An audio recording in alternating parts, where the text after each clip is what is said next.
Good afternoon, teacher. Please take your numbers 1, 2, 3.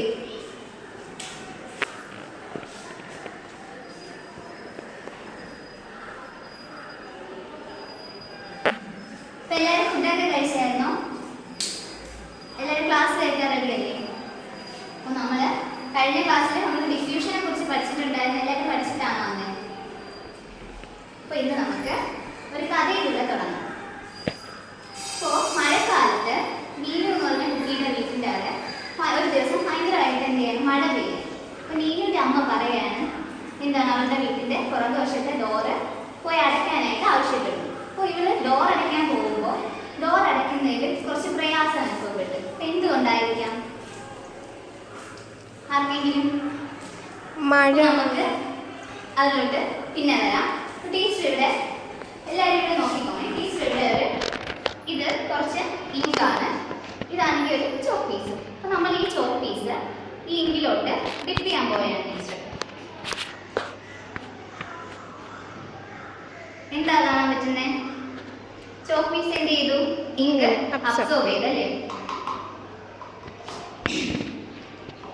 അപ്പൊ അതുപോലെ തന്നെയാണ് ഇത് കുറച്ച് റൈസിൻസ് ടീച്ചർ തലേ ദിവസം വെള്ളത്തിലെടുത്തിട്ട് വെച്ചതാണ്. നിങ്ങൾക്ക് ഇത് പുറത്തൂടെ നോക്കുമ്പോൾ തന്നെ അറിയാല്ലേ, മുന്തിരിയെല്ലാം നല്ല വീർത്ത് വലുതായിട്ടാണ് കാണുന്നത്. അപ്പൊ ഇവിടെ എന്താ സംഭവിച്ചേ? ഇവിടെ ഈ മുന്തിരി എന്ത് ചെയ്തു? വെള്ളത്തിനെ അബ്സോർബ് ചെയ്തു. അപ്പൊ നമ്മൾ ഒരു പാത്രത്തിൽ കുറച്ച് എണ്ണ എടുത്തിട്ട് ഒരു പീസ് പേപ്പറിൽ പാത്രത്തിലെ എണ്ണയിലോട്ട് ഡിപ്പ് ചെയ്യാമെന്ന് വെച്ചോ. എന്തായിരിക്കും അവിടെ നടക്കുക? പേപ്പർ എണ്ണേനെ അബ്സോർബ് ചെയ്യും. പേപ്പർ എന്ത് ചെയ്യും? ഓയിലിനെ അബ്സോർബ് ചെയ്യും. അപ്പൊ ഇതിനെയാണ് നമ്മൾ എന്ത് പറയാ? ഇംബൈബിഷൻ എന്ന് പറയും. അതായത് നമ്മൾ ഈ കാണിച്ച ഇങ്കും ഇവിടെ ഇത് കാണിക്കുന്ന ഈ വാട്ടറും എല്ലാം എന്താണ്? ലിക്വിഡ് ആയിട്ടുള്ള ഐറ്റംസ് ആണ്. നേരെ തിരിച്ച് നമ്മുടെ ഈ ചോക്ക് പീസും അതുപോലെ തന്നെ റൈസിൻസും ഒക്കെ എന്താണ്? സോളിഡ് ആയിട്ടുള്ള ഐറ്റംസ് ആണ്. അപ്പൊ ഈ സോളിഡ് ഐറ്റംസ് എല്ലാം എന്ത് ചെയ്യുന്നു? ലിക്വിഡ് സബ്സ്റ്റൻസിനെ അബ്സോർബ് ചെയ്യും. അപ്പൊ ഈ ഒരു പ്രോസസ്സിനെയാണ് നമ്മൾ എന്ത് പറയാ? ഇംബൈബിഷൻ. അതായത് ഇംബൈബിഷൻ എന്ന് പറയുമ്പോൾ imbibition is the process of absorption of liquid substances by solid substances without forming the solutions. അപ്പോൾ ഈ നമ്മൾ പറഞ്ഞില്ലേ, അതായത് ഈ സോളിഡ് സബ്സ്റ്റൻസ് ഈ ലിക്വിഡ് സബ്സ്റ്റൻസിനെ അബ്സോർബ് ചെയ്തെന്ന് പറഞ്ഞു. അപ്പോൾ ഈ സോളിഡ് സബ്സ്റ്റൻസിനെ നമ്മൾ പറയുന്ന പേരാണ് ഇംബൈബിഷൻ. ഈ അബ്സോർബായ ഈ ലിക്വിഡ് സബ്സ്റ്റൻസ് ഉണ്ടല്ലോ, അതിന് നമ്മൾ പറയുന്ന പേരാണ് ഇംബൈബേറ്റ് എന്ന്. ഈ ഇംബൈബിഷൻ പ്ലാന്റ്സിലൊക്കെ അറിയാവുന്നുണ്ടാവും. ഉണ്ട്. ജെർമിനേഷൻ ഓഫ് സീഡ്സ് നടക്കണമെങ്കിൽ എന്താണ്? ഇംബൈബിഷൻ വേണം. അതായത് സീഡ്സ് എന്ത് ചെയ്യണം? സീഡ്സ് വാട്ടർ അബ്സോർബ് ചെയ്ത് സ്വെല്ലായി എന്നിട്ടാണ് എന്ത് ചെയ്യുന്നത്? ഈ സീഡ് ജെർമിനേറ്റ് ചെയ്തിട്ടാണ് ഒരു പ്ലാന്റ് അല്ലെങ്കിൽ ഒരു ട്രീ ആയിട്ടൊക്കെ ഇത് മാറുന്നത്. അപ്പോൾ നമുക്ക് ജെർമിനേഷൻ വേണമെന്ന് പറഞ്ഞു നമ്മൾ ഇംബൈബിഷൻ. അതുപോലെ തന്നെ ഡെവലപ്പിംഗ് ഓവ്യൂൾസിലോട്ട് എന്ത് ചെയ്യണം? വാട്ടർ എത്തണമെങ്കിൽ ഇംബൈബിഷൻ വേണം. ഈ ഇംബൈബിഷൻ എന്ന് പറയുമ്പോൾ അതൊരു സ്പെഷ്യൽ ടൈപ്പ് ഓഫ് ഡിഫ്യൂഷനാണ്. അപ്പോൾ ഡിഫ്യൂഷൻ നമ്മൾ കഴിഞ്ഞ ക്ലാസ്സിൽ പഠിച്ചിട്ടുണ്ടായിരുന്നു. അതായത് എന്താണ്? ഏതെങ്കിലും ഒരു മോളിക്യൂൾസ് ഹയർ കോൺസെൻട്രേഷനിൽ നിന്ന് ലോവർ കോൺസെൻട്രേഷനിലോട്ട് മൂവ് ചെയ്യുന്നതിനാണ് നമ്മൾ എന്താ പറയുക? ഡിഫ്യൂഷൻ എന്ന് പറയും. അപ്പോൾ ഈ ഇംബൈബിഷൻ എന്ന് പറഞ്ഞാൽ എന്താണ്?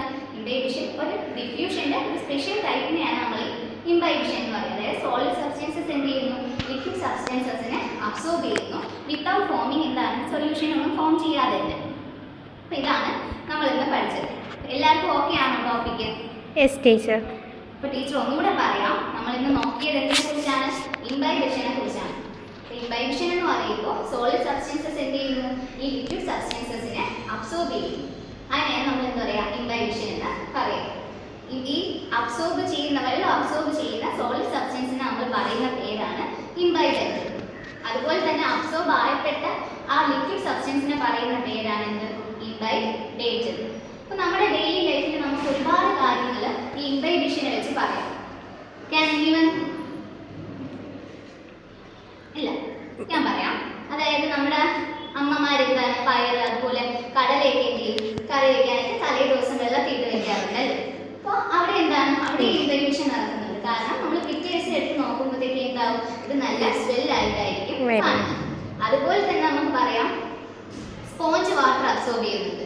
നമ്മളിപ്പോൾ ഒരു വെള്ളമുള്ള സ്ഥലത്ത് കൊണ്ട് സ്പോഞ്ചിനെ വെച്ച് കഴിഞ്ഞാൽ സ്പോഞ്ച് എന്ത് ചെയ്യുക? അവിടുത്തെ വാട്ടർ എല്ലാം അബ്സോർബ് ചെയ്തെടുക്കും. അപ്പോൾ അത് നമുക്ക് എന്താണ്? ഇംബൈബിഷന് ഒരു എക്സാമ്പിൾ ആയിട്ട് പറയാം. അപ്പോൾ ടീച്ചർ ആദ്യം പറഞ്ഞില്ലേ മീനുവിന്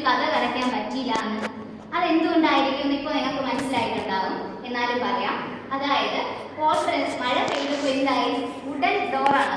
അപ്പോൾ ആ ഡോർ എന്ത് ചെയ്തു വാട്ടർ അബ്സോർബ് ചെയ്തു. അതുകൊണ്ട് തന്നെ എന്ത് ചെയ്തു ഈ ഡോർ കുറച്ചുകൂടെ ഒന്ന് വികസിച്ചു. അതുകൊണ്ടാണ് ഡോർ അടയ്ക്കാനായിട്ട് പ്രയാസം അനുഭവപ്പെട്ടത്. അപ്പോൾ അവിടെ നടന്ന എന്താണെന്ന് വെച്ച് കഴിഞ്ഞാൽ എന്താണ് വെള്ളം വുഡ് എന്ത് ചെയ്തു അബ്സോർബ് ചെയ്തു. അപ്പോൾ അത് നമുക്ക് എന്തായിട്ട് പറയാം ഇംബൈബേഷൻ്റെ എക്സാമ്പിൾ ആയിട്ട് നമുക്ക് പറയാം. അപ്പോൾ എല്ലാവർക്കും മനസ്സിലായ ഇംബൈബേഷൻ എന്താണെന്നുള്ളത് ഒന്നുകൂടെ പറയണോ? Notice clear. Okay thank you.